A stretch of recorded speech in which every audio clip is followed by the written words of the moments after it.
저에게는 두 명의 아이들이 있습니다.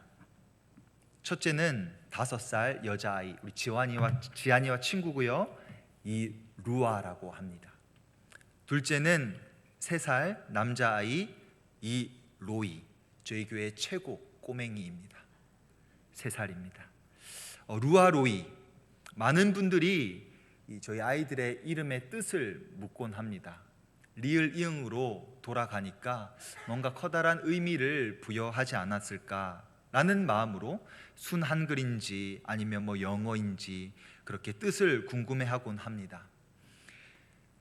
이거 잘 말씀드리지 않는 건데 제가 말씀드리도록 하겠습니다. 첫째 아이 루아는 루아흐라는 이 히브리어에서 하나님의 호흡, 그리고 하나님의 영, 생기, 이런 뜻으로 번역될 수 있는 좀 숨결이라는 뜻의 하나님의 호흡이라는 뜻을 제가 강조하여 루아라고 지었고, 로이는 나의 목자, 주님은 나의 목자라는 이 시편 23편의 말씀을 읽다가 참 좋은 말씀이다, 그 이름을 가져왔습니다. 그래서 루아, 로이 하니까 참 예뻐 보이죠, 그죠? 하지만 마냥 그렇게 예쁘지는 않습니다. 제가 이 아이들과 함께 하다 보니 하나님의 호흡, 하나님의 숨결로 세상을 변화시키기를 원하는 마음으로 이 아이의 이름을 그렇게 지었는데, 그 아이가 그렇게 되기까지는 참 많은 한숨과 참 많은 깊은 숨을 들이마셔야 그렇게 하나님의 숨결을 내뿜는 아이가 될 수 있겠구나, 이런 생각을 종종 하곤 합니다. 이 자세한 이야기는 제가 결론에서 한 번 더 나누어 드리도록 하겠습니다. 오늘은 지난 시간에 나누었던 창조 사역 가운데 사람을 창조하신 사건을 좀 집중적으로 살펴보려고 합니다. 첫 번째로는 땅의 흙으로 사람을 지으시고 생기를 불어넣으시는 이야기, 그리고 두 번째는 하나님께서 이 땅을 다스리라고 명령하시는 이 이야기, 우리가 순차적으로 읽었던 그 이야기를 역순으로 의미를 한번 살펴보도록 하겠습니다. 먼저 여기에 등장하는 생기라는 단어는, 루아흐라는 단어는 아님을 먼저 말씀드리고 말씀을 다시 살펴보기를 원합니다. 오늘 읽었던 2장 7절 말씀 제가 다시 한번 읽어보겠습니다. 여호와 하나님이 땅의 흙으로 사람을 지으시고 생기를 그 코에 불어넣으시니 사람이 생명이 되니라. 여기에는 어떤 의미가 있을까요? 하나님께서 땅의 흙으로 사람을 지으시는데 이 땅을 아다마라고 합니다. 아다마. 그 아다마에서, 그 불그스름한 흙에서 하나님이 아담을 만드셨죠. 좀 이름 좀 대충 지으신 것 같은데, 하나님께서 그냥 땅 위에 기어다니는 곤충을 보고 땅강아지 이렇게 짓는 것과 비슷한 격인 것 같죠. 그런데 아담은 사실 특별할 것이 없는 그 땅의 먼지와 흙이었습니다. 그냥 땅에 먼지와 흙을 조물조물 해서 거기에 생기를 불어 넣으시니 그 생기로 인하여서 더 이상 흙, 먼지, 땅이 아니라 하나님의 형상인 사람이 되었다라는 것이죠. 그 사이에 필요했던 작업이 바로 생기를 불어넣는, 하나님의 호흡을 불어넣는 일이었습니다. 그런 의미에서 하나님의 호흡은 생명력이라는 아주 중요한 의미를 담고 있습니다. 생명이 없는 것에, 생명을 잃어가는 것에, 또 의미가 없는 것에 생명과 의미를 불어넣는 것, 그것이 하나님의 호흡이 되는 것이지요. 여러분들 마른 뼈가 살아나는 이야기 알고 계십니까? 에스겔 37장을 보면 많은 뼈들이, 이스라엘의 상황을 보여주는 많은 뼈들이 있었는데 그 뼈를 살리기 위하여 에스겔에게 하나님께서 이렇게 말씀하십니다. 에스겔아, 이렇게 말하여라. 너희 마른 뼈들아, 여호와의 말씀을 들을지어다. 주 여호와께서 이 뼈들에게 말씀하시기를 하나님의 생기로 너희에게 들어가게 하리니 너희가 군대가 될지어다. 이 생기가 바로 마른 뼈와 같이 생명이 없고 생명을 잃어가고 의미를 잃어버린 것들에게 하나님의 생명력을 불어일으키는 도구와 통로가 된다라는 것입니다. 두 번째로, 하나님께서 그 코에 불어넣자 이 흙인 아담아가 아담이 되었다고 하죠. 그리고 그것을 생령이 되었다라고 표현합니다. 생령이 되었다. 근데 사실 이 생령이 되었다 해서 뭔가 좀 특별한 뭔가 의미가 있어 보이잖아요, 그렇죠? 이것을 학자들은 좀 어려운 말로 네페시 하야 이렇게 표현하곤 합니다. 근데 이 사실 이 네페시 하야라는 뜻은 그냥 살아있는 존재라는 뜻입니다. living creature라는 뜻이죠. 그래서 이 표현은 사람에게만 사용된 단어가 아닙니다. 가령 예를 들면 1장 24절에 하나님이 가라사대 땅은 생물을 그 종류대로 내어라 라고 말할 때 이 생물이 네페시 하야입니다. 살아있는 생물이라는 뜻이죠. 뿐만 아니라 1장 20절에도 30절에도 2장 19절에도 이 생령이라는 단어는 사용되었습니다.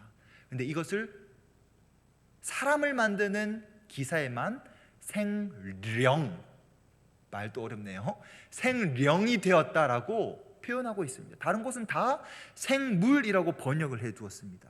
왜 그럴까요? 하나님의 호흡이 들어가면 평범해 보이는 것에 특별한 의미가 부여되기 때문입니다.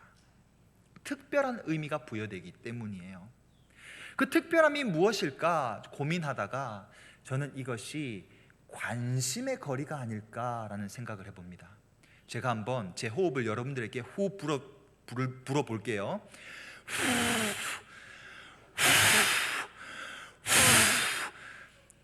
호흡이 닿는 분 계십니까? 제가 진짜 온 힘을 다해서 불었는데 닿는 분 계십니까? 머리가 어지럽네요. 없으시죠? 거리가 있기 때문입니다. 근데 제가 여러분을 가까이에 가서 하면 냄새 하고 바로 느낄 수 있을 만큼 그만큼 거리가 가까운 것이죠. 특별하다는 것은 그만큼 관심이 그 거리가 가깝다라는 것을 의미합니다. 마치 많은 아이들이 있지만 내 배로 낳은 아이가 특별하게 다가오는 것처럼 말이죠. 그래서 하나님께서 사람을 지으셨던 창조의 날은 6째 날이었는데 그 6째 날, 지난 시간 우리가 다 살짝 언급하고 지나갔었는데 동물을 만들었습니다. 동물은 암컷과 수컷이 있습니다. 그렇죠?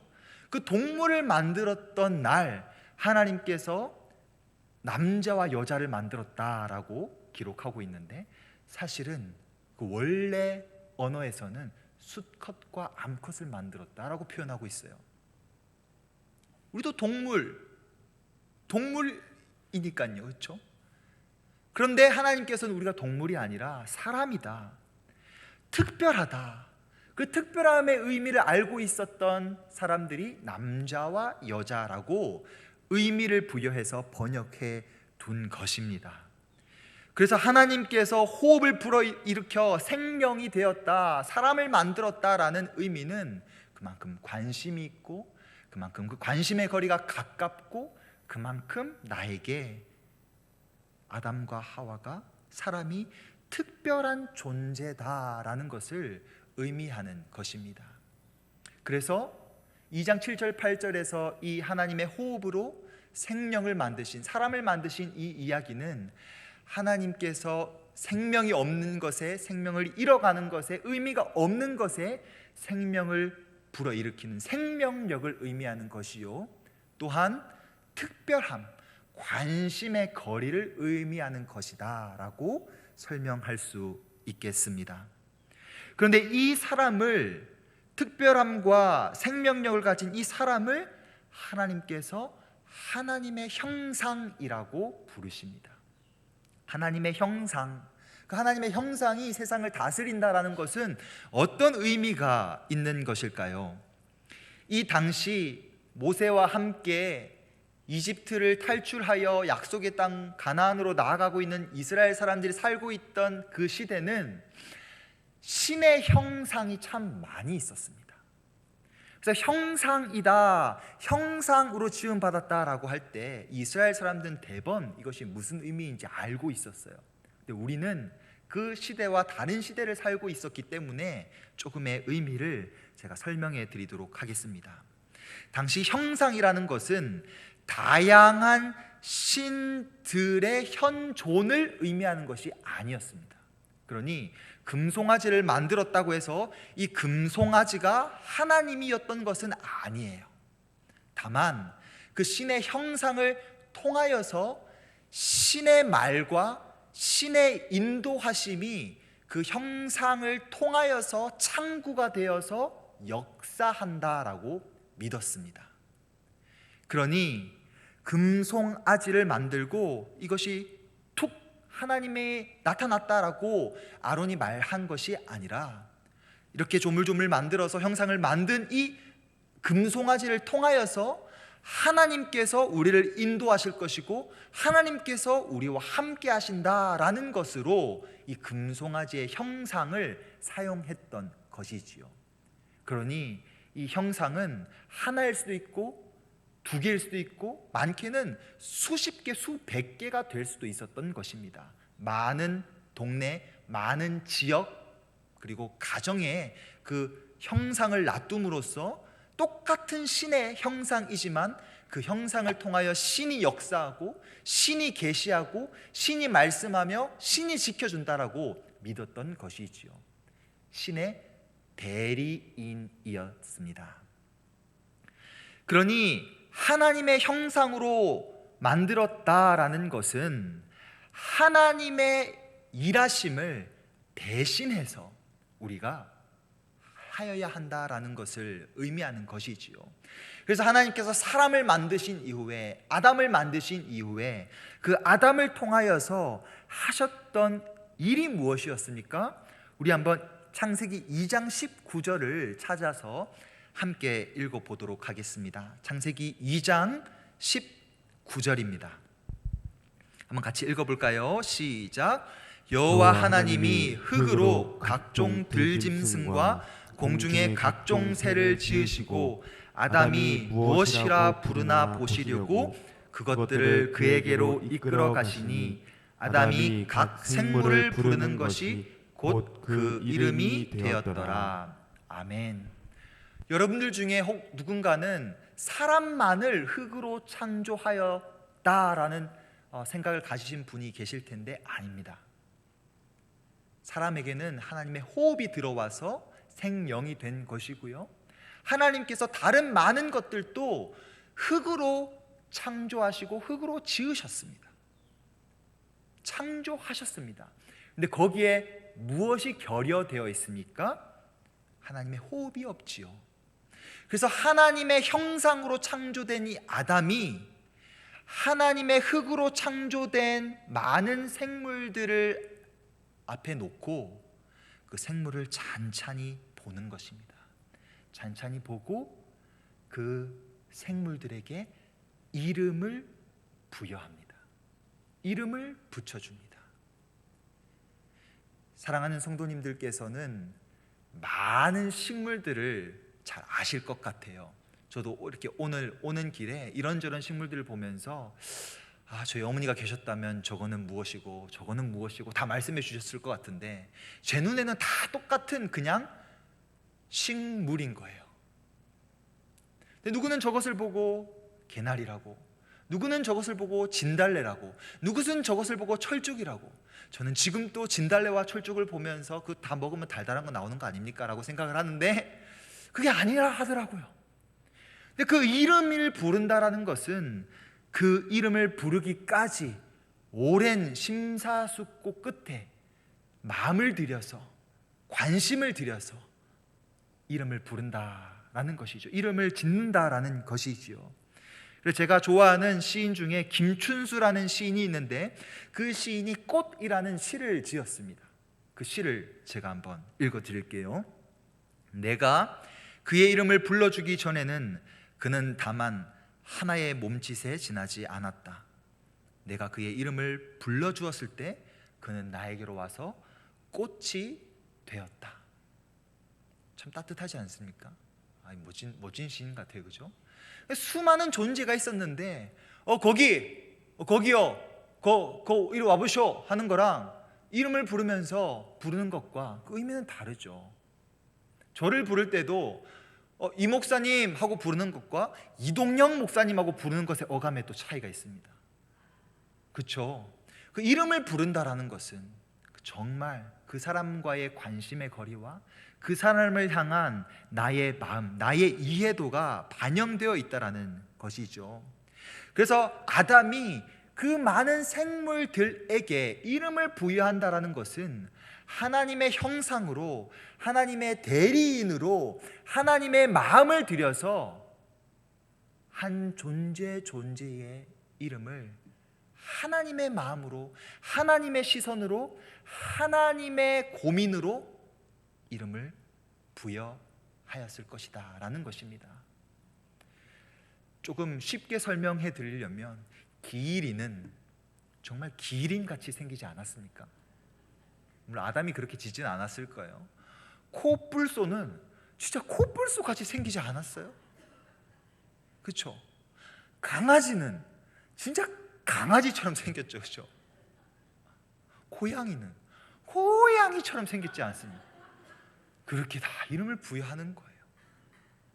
그런 마음으로 여러분들의 부모님도 여러분들의 존함을, 또 여러분들도 여러분들의 자녀의 이름을 쉽게 철수야, 이 철수가 있으시면 제가 너무 죄송합니다.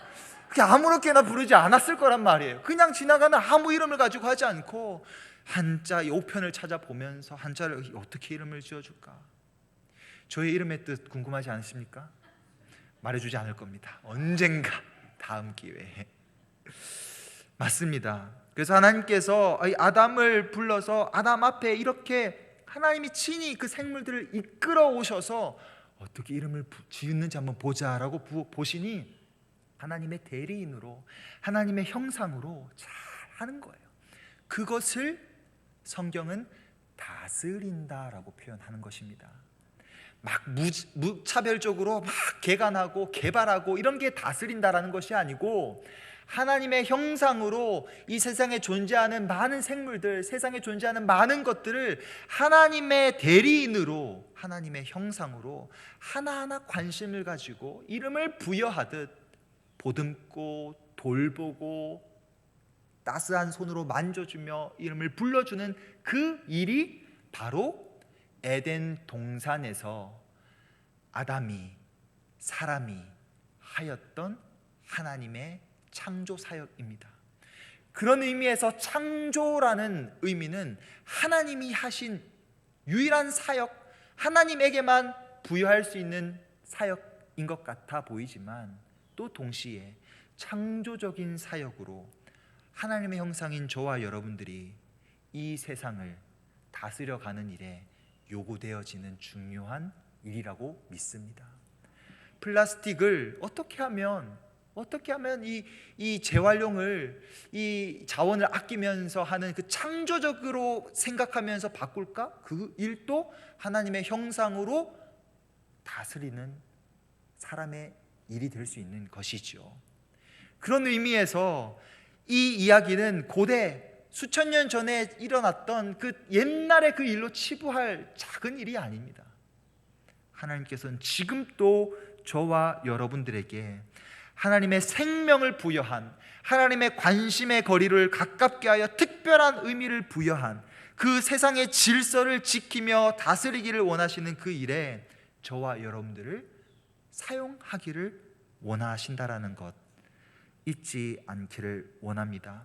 그런 의미에서 하나님의 형상으로 지음 받았다라는 것은 우리의 눈이 하나님의 눈이 되어서 하나님의 눈이 향할 것 같은 그곳을 바라보는 것이며, 우리의 손이 하나님의 손이 되어서 하나님이 품고자 하시는 그곳으로 향하기를 원하는 것이며, 우리의 발걸음이 하나님의 발걸음이 되어서 하나님의 대리인이 되어서 그곳을 향하여 걸어가는 발걸음이 되어져야 할 것입니다. 그래서 창조의 하나님께서는 지금 또 저와 여러분들을 통하여서 새로운 창조의 일을, 주님이 하셨던 그 새로운 창조의 일을 저와 여러분들도 통하여서 또 새로운 창조적인 일들을 계획하시고 이끌어 가신다라는 사실을 우리 함께 붙들 수 있었으면 좋겠습니다. 그렇다면 이 하나님의 호흡으로 세상을 다스리는 것이 그냥 창조적인 생각을 하고 그렇게 이 세상에 일어나는 많은 생물, 세상에 일어나는 많은 존재들을 다스리는 것일까? 네, 좀 더 우리의 실생활에 적용하며 고민하며 이 의미를 좀 생각해 보면 좋겠다라는 생각이 들었습니다. 이 세상에 가치 있는 일은 힘이 들까요? 안 들까요? 힘이 듭니다. 가치 없는 일은요? 힘이 들지 않습니다. 공 들여 탑을 세우는 것은 무수한 힘과 시간과 에너지가 들어가지만 그 탑이 무너지는 것은 참 쉽고 간단하죠. 계속 반복해서 말씀드리지만 하나님의 생명력을, 하나님의 특별함을, 하나님의 관심을 가지며 하나님의 호흡을 가지고 있는 우리가 세상을 다스린다라는 것은 도대체 어떤 일일까요? 어떻게 해야 그 일을 가치 있는 일로 연결시켜서 할 수 있는 일일까요? 고민하다가 제가 가장 우리의 일상에 와닿는 표현으로 바꾼 것이 깊은 숨이 들어가는 일을 곰곰이 생각해 보자라는 것입니다. 좀 더 직설적으로 표현하자면 한숨 쉴 일, 한숨 쉴 일을 잘 생각해 보자라는 것입니다. 저는 굉장히 보수적인 교회에서 어린 유년 시절을 보냈습니다. 주일에 뭐 사 먹는다라는 것은 상상도 하지 못했습니다. 감히 거룩한 주일에 사 먹어 되지 않았습니다. 외식은 주일에 꿈도 꾸지 못했습니다. 그런 교회에서 한숨은 사탄의 숨이었습니다.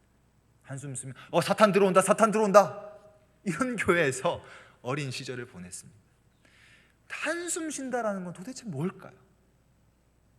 한숨 쉰다라는 것, 누군가 사람과의 관계에서, 내가 행하는 일에서 깊은 숨을 들여 마신다라는 것은, 한숨 쉰다라는 것은 그런 의미에서 분명 가치 있는 일이고 의미 있는 일이고 내가 하는 일인데 참 쉽지 않고 녹록지 않은 일입니다. 누군가의 관계에서 한숨 쉴 일이 있다면, 내가 하나님을 믿지 않았다면 그 사람과 상종하지 않으면 끝날 일입니다.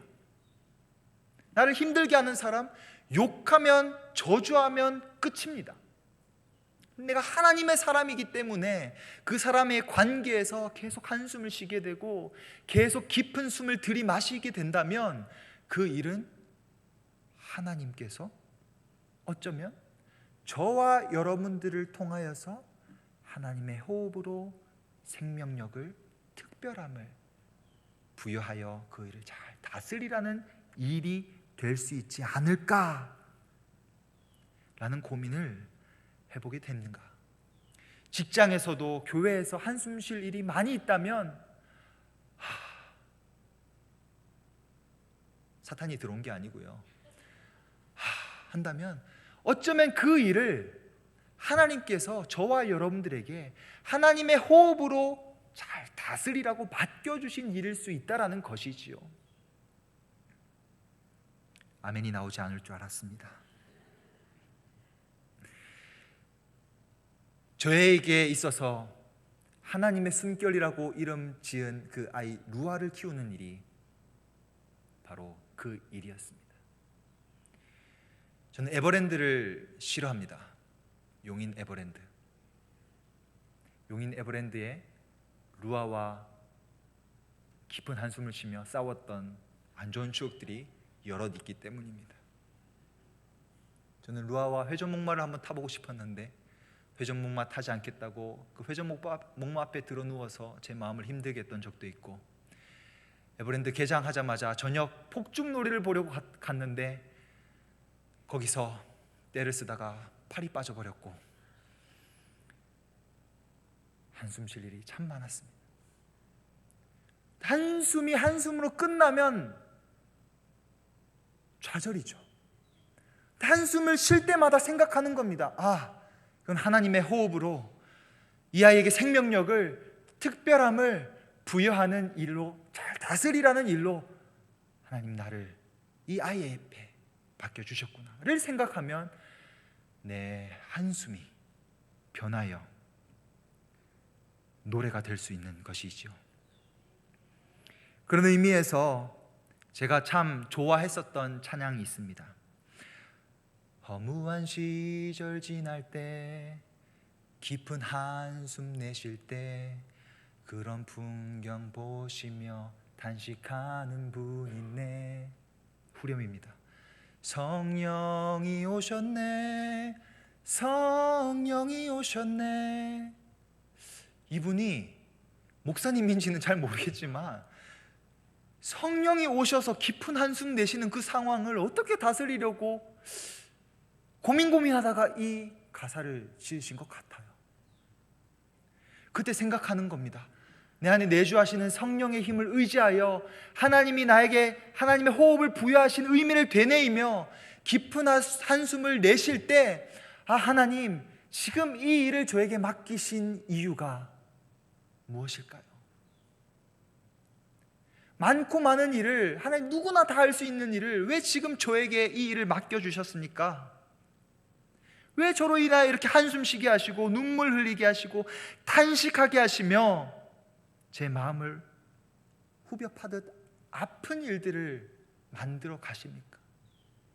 그때 잠잠히 성령의 인도하심을 구하며 기도하다 보면 하나님, 누구나 다 할 수 있는 일인데 그 누구 가운데서 저를 불러주셔서 하나님의 형상으로 하나님의 숨결을 전하는 이 일로 저를 사용하신다니, 더 한숨 많이 쉴지라도 하나님을 의지하며 하나님을 붙들며 이 길을 묵묵히 걸어 가겠습니다. 그렇게 다짐할 수 있지 않겠습니까? 자녀를 돌보는 일이 숱한 한숨으로 이어지시는 분들에게도, 어르신들을 돌보시는 분들에게도, 그것이 학업이든 그것이 결혼 생활이든 그것이 직장 생활이든 그것이 교회 내에서의 일이든 교회 밖에서의 일이든 가정에서의 일이든 가정 밖에서의 일이든 하나님께서 저와 여러분들을 하나님의 호흡으로 그 생명과 특별함을 부여하셔서 이제는 그 일을, 그 생명과 특별한 일을 흘려보내는 일에 하나님의 대리인으로 하나님의 호흡을 흘려보내는 일로 저와 여러분들 사용하시겠다면, 감히 누군가는 사탄의 숨이라고 말하는 그 한숨을, 감히 깊은 숨을 수차례 들어 마시는 일이 있다 하더라도 제가 그 일을 감당하겠습니다. 제가 하나님의 형상으로 잘 다스리겠습니다. 저를 다스리고 하나님이 맡겨주신 이 일을 다스리며 하나님의 생명과 하나님의 특별함이 흘러가는 일에 감사히 사용되겠습니다. 저를 사용하여 주소서, 저를 인도하여 주소서 라고 저는 고백할 것 같습니다. 사랑하는 성도 여러분들, 저만 한숨 쉴 일 많은 것 아니죠? 아무도 공감을 해주시지 않은 것 같으시네요. 탄식할 일이 있고 한숨 쉴 일이 있고 답답할 일이 있고 탄식할 일이 있을 때 내가 왜 한숨 쉬고 답답할까? 하나님이 저와 여러분들을 그 자리로 하나님의 형상으로 잘 다스리라고 하나님의 호흡을 넣어주셨기 때문에 그런 것임을 기억하십시다. 그러면 정말 두려움이, 한숨이 변하여서 우리의 노래와 감사와 기쁨이 될 것입니다. 그렇게 주님을 만났을 때, 주님의 영에 사로잡힌 저와 여러분들이 되었을 때 주님이 정말 격하게 저와 여러분들 안아주시면서 고맙다, 고맙다, 정말 고맙다 라는 말을 전해주시리라 믿습니다. 말씀을 마무리합니다. 제가 루아를 키우면서 참 많이 어려웠습니다. 앞서 말씀드렸던 것처럼 팔도 여러 번 빠졌고 마음 아픈 일도 답답한 일도 많았습니다. 그래서 제가 장인 장모님께 아내가 어렸을 때 이랬습니까? 물어봤습니다. 아니래요. 아닌데 그러면 그렇게 흘러가면 안 된다고 전화했더니 네가 딱 그랬다. 네가 딱 그랬어. 그러시더라고요. 그러면서 여러 이야기 끝에 어머니가 전화를 끊으실 때 이렇게 이야기하시는 거예요. 수고해라. 근데 그날 그 수고해라는 말이 가슴을 후벼 파는 거예요. 수고해라, 애써라. 그 말이 무슨 말입니까? 일을 하면서 힘과 애를 써라라는 말이 수고하라는 말이거든요. 가끔 제가 학생부 아이들에게 듣습니다. 목사님 애쓰시네요. 고마워 하는데 이게 좀 듣기 좋은 말은 아니잖아요, 그렇죠? 수고하시네요, 애쓰시네요. 근데 어쩌면 오늘 이 말씀의 끝을 저는 이렇게 맺을 수 있지 않을까 생각해 봅니다. 수고하십시오. 수고하십시오. 그 수고와 고생의 다른 말이 한숨이요, 수고와 고생의 다른 말이 하나님의 영으로 이 세상을 다스리는 일이 아닐까 생각해 봅니다. 좌우에 계신 분들과 함께 이렇게 인사하며 기도했으면 좋겠습니다. 수고하세요. 고생이 많으십니다.